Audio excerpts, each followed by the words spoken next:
Pani minister wita wszystkich, dziękuję za zaproszenie i będzie mówiła po słowacku. Jakby ktoś nie rozumiał, to ja będę próbował tłumaczyć na język polski. Mam nadzieję, że wszystko zrozumiemy. Prezentacji nie będziemy jakoś detalicznie rozwiązywać, tylko pani minister sobie pomoże może jakimiś cyframi, numerami, jeżeli to będzie potrzebne. A teraz spróbuję zacząć troszkę nieformalnie. V apríli ma môj dobrý priateľ, ktorý je najlepší lyžiar slovenský, pozval na jeho svadbu. W kwietniu tego roku pani minister została zaproszona przez bardzo dobrego przyjaciela, najlepszego narciarza słowackiego, na jego ślub. A táto svadba sa konala v jeho rodisku, ktorým sú Tatry, naše slovenské Vysoké Tatry. Ślub i wesele się odbywało w miejscu jego urodzenia, co są słowackie Tatry. A jeho manželka pochádza priamo zo Zakopaného. No i pani młoda pochodzi bezpośrednio z Zakopanego.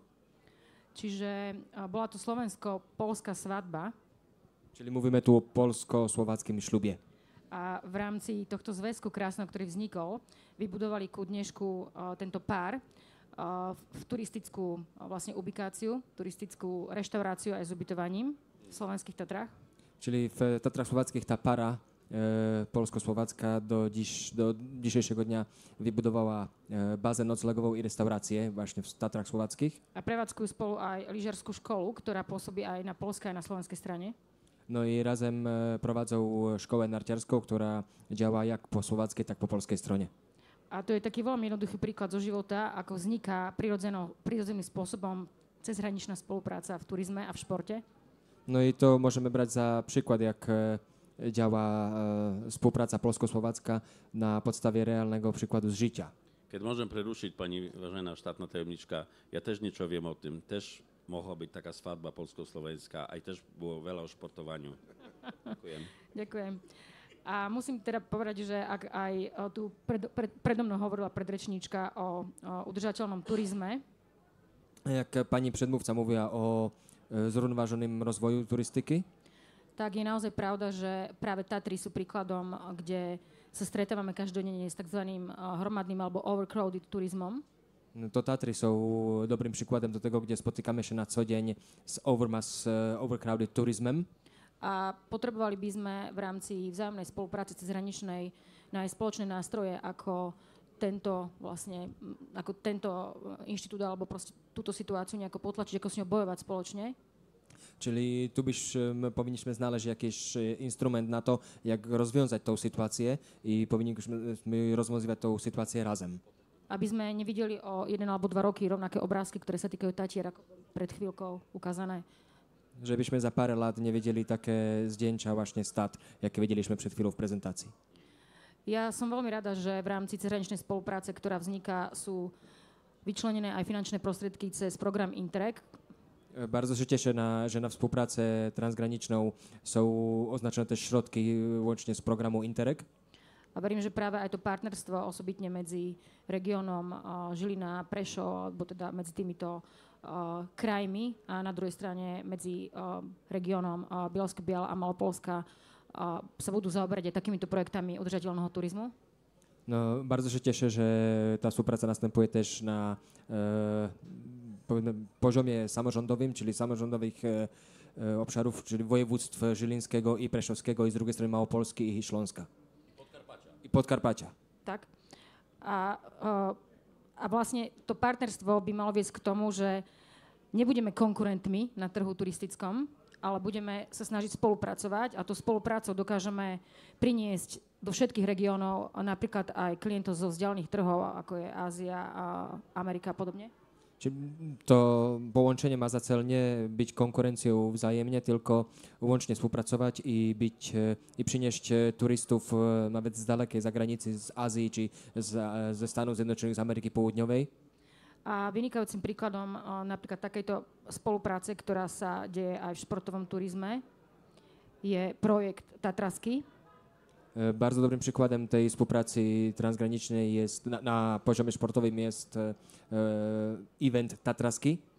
Je to vlastne projekt, v rámci ktorého sa na slovenskej aj na poľskej strane môžu turisti lyžovať na jeden lístok, a to až v 17 strediskách na 200 km zjazdovkách poľskej a slovenskej strany.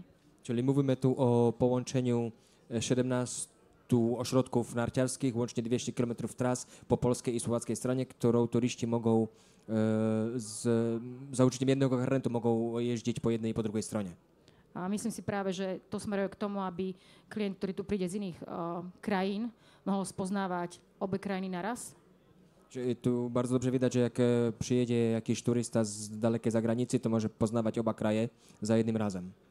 A teda okrem lyžovania, ktoré je veľmi obľúbené medzi Poliakmi a Slovákmi, máme aj iné podujatia, pri ktorých participujú vo veľkej miere aj polskí partneri. Czyli oprócz narciarstwa, które jest bardzo popularne po polskiej i po słowackiej stronie, mamy też inne wydarzenia, gdzie partycypują czy współpracują polscy partnerzy. V poslednom období sme napríklad na Slovensku mali aj s podporou Ministerstva dopravy realizované majstrovstvá sveta v letnom biatlone. Za ostatnie tygodnie czy miesiące mieliśmy też za wsparcia Ministerstwa Transportu zostały organizowane na Słowacji Mistrzostwa Świata w letnim biatlonie. Ako aj majstrovstvá v kanoistike. Áno, ktoré boli v Čuňove. Również Mistrzostwa Kanoistike, áno. Mistrzostwa Świata w kajakarstwie górskim. Pričom osobitne pri kanoistike sa poľské týmy chodia nielen súťažiť, ale chodia pravidelne do našich stredisk aj trénovať a platí to aj naopak. Przy czym trzeba powiedzieć, że tu nie mówimy tylko o rywalizacji sportowej w sensie na mistrzostwach, ale kadry polskie przyjeżdżają na Słowację również za treningiem i to samo można powiedzieć o kadrach słowackich, które przyjeżdżają do Polski na wspólne treningi. A ďalším dobrým príkladom je na pretekov. Táto trasa viedla z Levoči na Štrbské pleso. No i jeden etap tego wyścigu prowadził z Levoči do Jeziora Štrbského.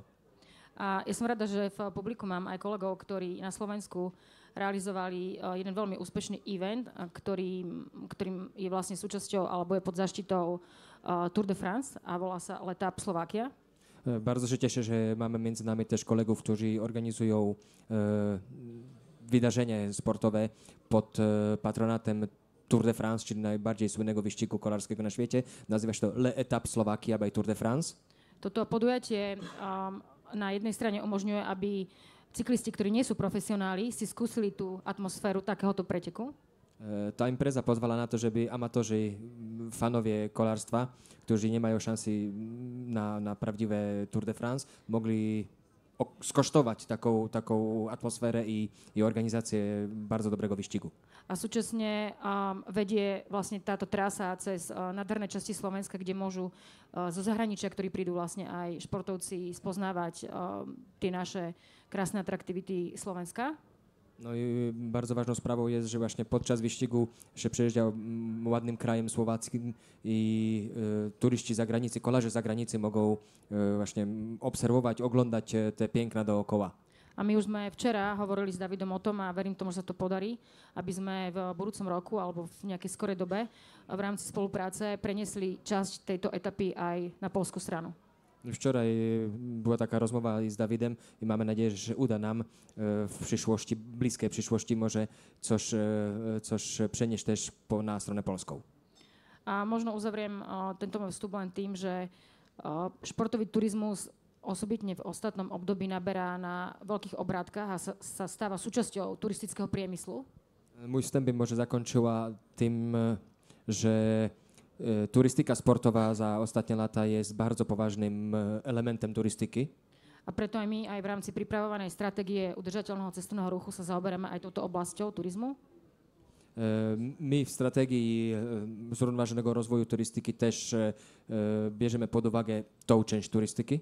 Pretože naozaj súčasťou všetkých takýchto medzinárodných podujatí je aj zvyšovanie prenocovaní a prínos turistov v podstate z celého sveta alebo z okolitých krajín.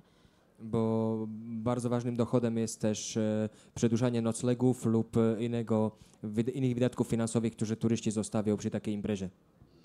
A možno ešte, aby som premostila potom na kolegu, ktorý bude hovoriť o tom, aký význam má pre nás poľský turista a povie to aj v konkrétnych číslach, tak ako som teda povedala, budem veľmi rada, ak budeme môcť v týchto našich projektoch aj ďalej spolupracovať a vymieňať si vzájomne vlastne informácie, ktoré sa teda týkajú takéto spolupráce a ako som povedala, prilákať tým nielen zo susedných krajín, ale aj zo vzdialených trhov nových turistov. Ďakujem. Že zanim oddam głos koledze, który będzie mówił więcej o bezpośrednim wpływie polskich turystów na Słowacji, to mam nadzieję, że będziemy kontynuować w takich wspólnych organizacjach, wydarzeniach, wymieniać się informacjami i będziemy bardziej atrakcyjni nie tylko dla turysty lokalnego, ale też turysty z dalekiej zagranicy. Ďakujem pekne, pani štátna tajomnička, vám za ten príhovor.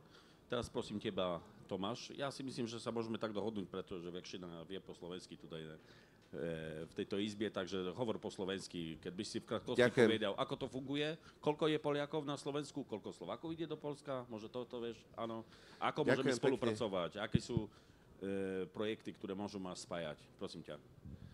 Ďakujem pekne, nadviažem na slova pani štátnej tajomničky, ale možno tak, ako aj ona začala neformálne, pozdravil by som vás, milé sestry, milí bratia.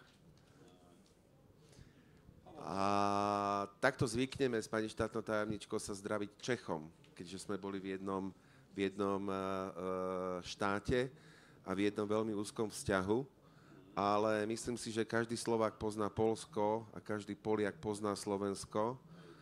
Poviem to tak ľudovo, aj cez tie vaše krovky, aj cez tie naše Tatry a cez kultúru a históriu, ktorá je relatívne veľmi, veľmi podobná. Počet Poliakov, ktorí prichádzajú na Slovensko v tých najlepších rokoch 2018 sa pohyboval na úrovni 300 000, čo je z pohľadu možno Poľska ako veľkej krajiny málo, ale týmto sa dostávate na druhú priečku po Českej republike. S tým, že samozrejme veľký pád bol zaznamenaný v roku 2020 kvôli covidu a ešte väčší pád v roku 2021, pretože minimálne rok 2020 zabezpečil fungovanie zimnej sezóny, kedy Poliaci prichádzajú, január, február a až následne pád. A takým naozaj najťažším rokom, kedy sme vykázali 65% pokles na tržbách, bol naozaj rok 2021. Aktuálne vidíme tie čísla, že sa vyvíjajú pozitívne a pevne veríme, že sa dostaneme že sa dostaneme naozaj na úroveň predpandemického roku 2019. A veľmi sa z toho tešíme s tým, že tá podpora cezhraničnej spolupráce, ako v podstate, čo je aj dôvod, prečo sa tu nachádzame, je pre nás veľmi dôležitá, pretože naozaj zisťujeme podľa všetkých štatistík a analýz, že okolité krajiny sú tie, ktoré majú pre nás najväčší prínos a my musíme sa začať sústreďovať aj vďaka Slovakia Travel, novovzniknutej National Board v roku 2021, nie rozvíjať všetky trhy, ale priorizovať tie trhy, ktoré nás obklopujú a ktoré nás poznajú. A tam jednoznačne Poľsko, Česko, Maďarsko a okolité ďalšie krajiny zo strednej Európy patria. Čo sa týka tej cezhraničnej spolupráce, pani štátna tajomnička uviedla niekoľko projektov. Chcel by som možno uviesť to, akým spôsobom my financujeme a rozvíjame regionálny cestovný ruch, pretože v súčasnosti máme tzv. DMOs, Destination Management Organizations, máme na lokálnej úrovni a na krajskej úrovni spolu 45 a pokrývajú vlastne celú našu krajinu, s tým, že naozaj veľký dôraz práve kladieme na príhraničných regiónoch, čiže juh Maďarsko, západ Česká republika, sever Poľsko. A snažíme sa takou edukáciou ich podporovať v tom, aby čo možno najviac využívali projekty, ktoré sú zamerané na dobudovanie infraštruktúry, ale samozrejme aj marketing alebo tvorbu produktov, ktoré následne vieme cezhranične prezentovať pre potenciálnych návštevníkov.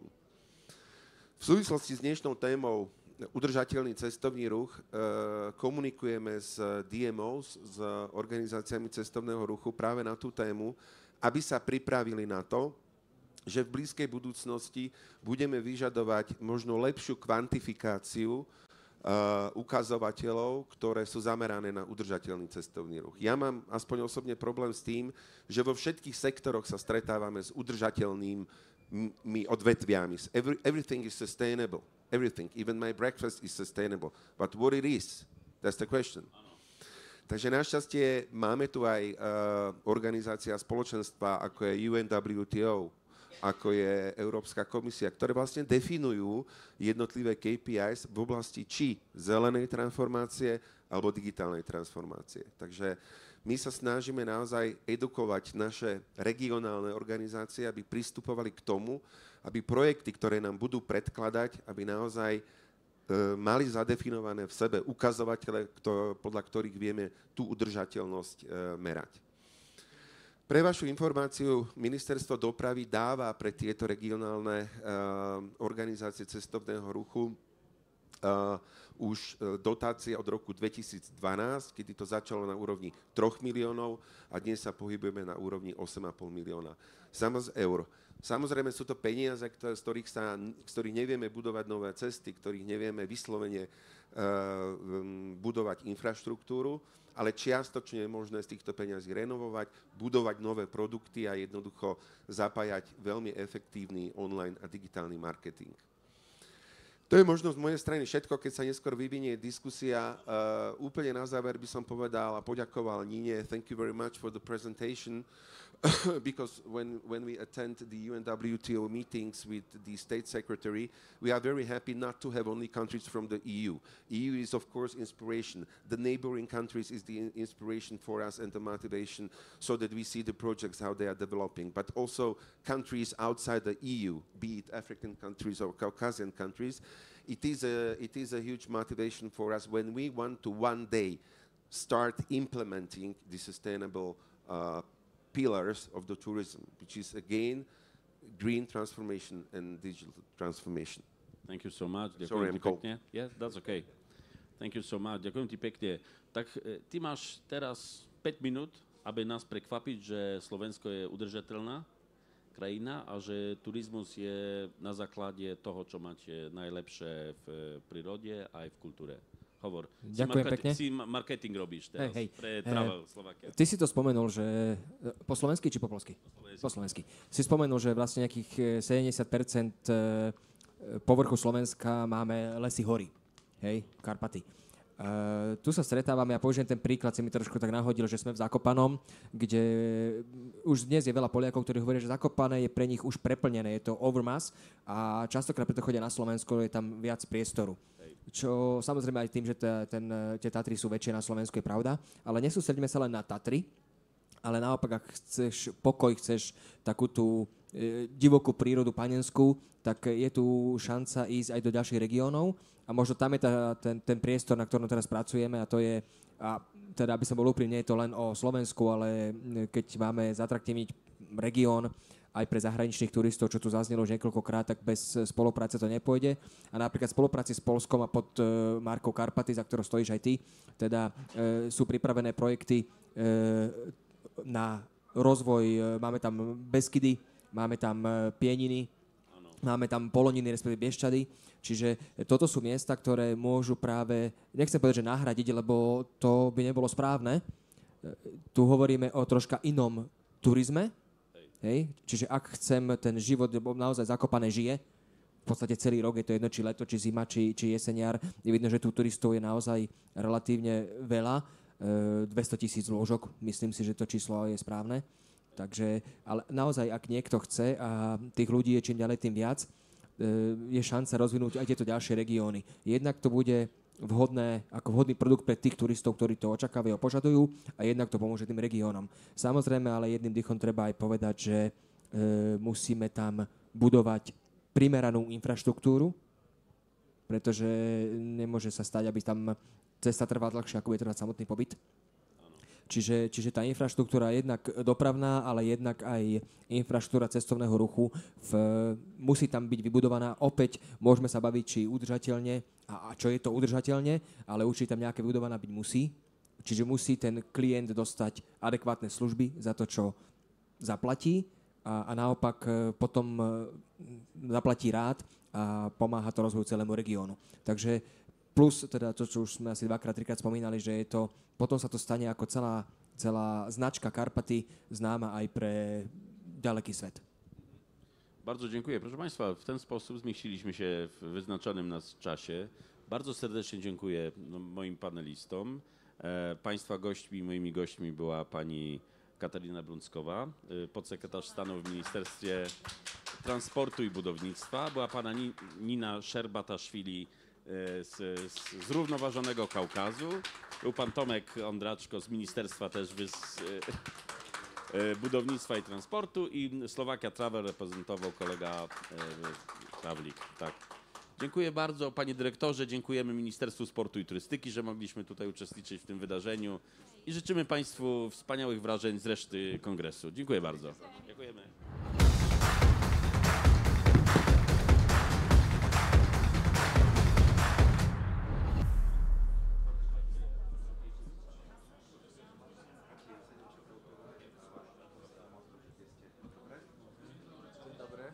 Marcin Lewa, cześć, miło mi. Pan jest moderatorem tego panelu. Marcin jestem, nie. Dobra. Dziękuję, raz.